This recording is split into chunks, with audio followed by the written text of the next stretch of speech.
Hello दोस्तों, फिर से स्वागत करता हूं आप सभी को इंग्लिश क्लास के एक नए टॉपिक पे। आज के वीडियो में हम सीखेंगे इंग्लिश ग्रामर के सबसे इंपॉर्टेंट टॉपिक के बारे में, जो है विल और गोइंग टू। ये दोनों में क्या फर्क है। आपने इसको काफी जगह पे देखे होंगे, आपने इस्तेमाल भी किए होंगे। कोई जगह पे हम विल को यूज करते हैं, कोई सेंटेंस में हम गोइंग टू को यूज करते हैं। काफी लोगों को एक कंफ्यूजन होता है कि आई विल डू बोले या I am going to do बोले, कौन सा सही है, कैसा इस्तेमाल करना चाहिए। तो आज की इस वीडियो में हम इसको बिल्कुल बिना कंफ्यूजन से क्लियर तरीके से सीखेंगे।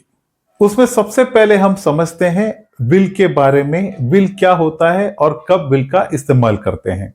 विल को आप जो अवसर पे यूज करते हैं उसमें सबसे पहले है जब भी आप एक इंस्टेंट डिसीजन लेते हैं, यानी एक तुरंत फैसला लेते हैं, तभी आपको विल का इस्तेमाल करना है। इसका एक एग्जाम्पल देखते हैं। मान लो कि आपका फोन बजा और आप बोलते हैं कि I will answer the call, यानी उस टाइम आपका फोन बजा और आपने तुरंत एक डिसीजन लिया कि I will answer the call, मैं कॉल उठा लूंगा। तो एक इंस्टेंट डिसीजन था, आपने तुरंत उसके बारे में एक निर्णय लिए थे।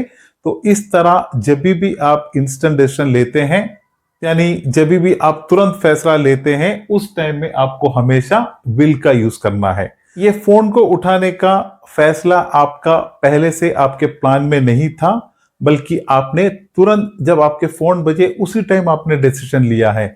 तो ये एक इंस्टेंट डिसीजन है, तुरंत फैसला लिया हुआ है। तो ऐसे अवसर पर हमेशा आप विल का यूज करें। अब इसके बाद विल का अगला यूज आप कब करेंगे, जब भी आप प्रॉमिस या ऑफर करते हैं, उस टाइम पे भी आपको विल का यूज करना है। उसका भी एक एग्जाम्पल देख लेते हैं। आई विल हेल्प यू, मैं आपकी मदद करूंगा। तो ये सेंटेंस जो है एक प्रॉमिस या ऑफर में आता है कि मैं आपकी मदद करूंगा, आई विल हेल्प यू। तो इस तरह जब भी एक प्रॉमिस या ऑफर करते हैं तो उस टाइम पे आपको विल का इस्तेमाल करना है।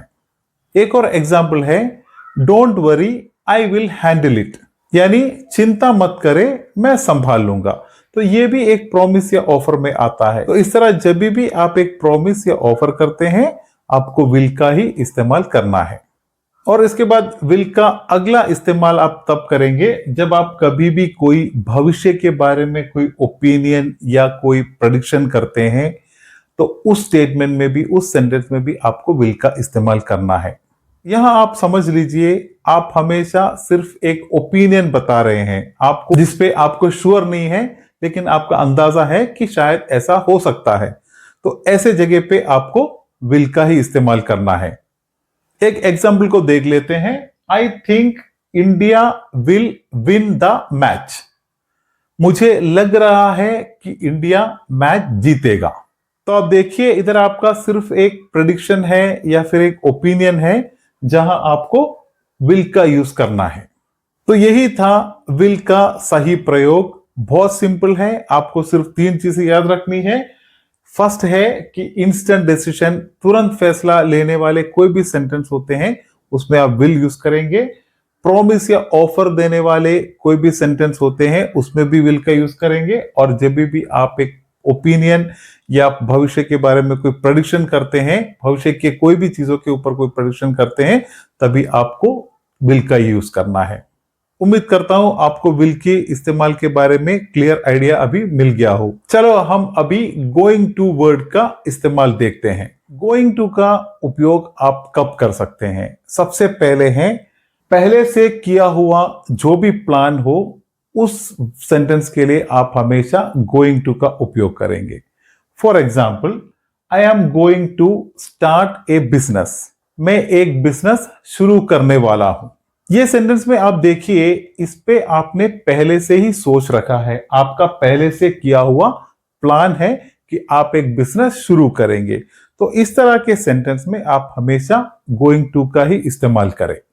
और इसके बाद अगला गोइंग टू का यूज आप कब करेंगे, जब आपको साफ दिखने वाला फ्यूचर रिजल्ट के बारे में आप बात करेंगे, यानी आपको आगे जो होने वाला है उसके बारे में आप श्योर है, आप सोच सकते हैं।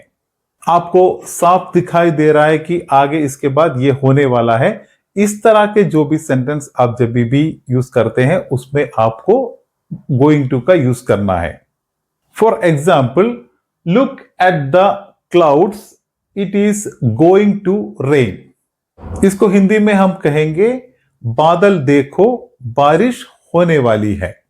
इस सेंटेंस में आप देखिए, ये सिर्फ एक अंदाजा नहीं है, ये आपको श्योर है, आपको फ्यूचर रिजल्ट जो है आपको सामने आपको साफ दिखाई दे रहा है। तो इस तरह के सेंटेंस में गोइंग टू का ही आपको यूज करना है। तो बहुत सिंपल है गोइंग टू भी।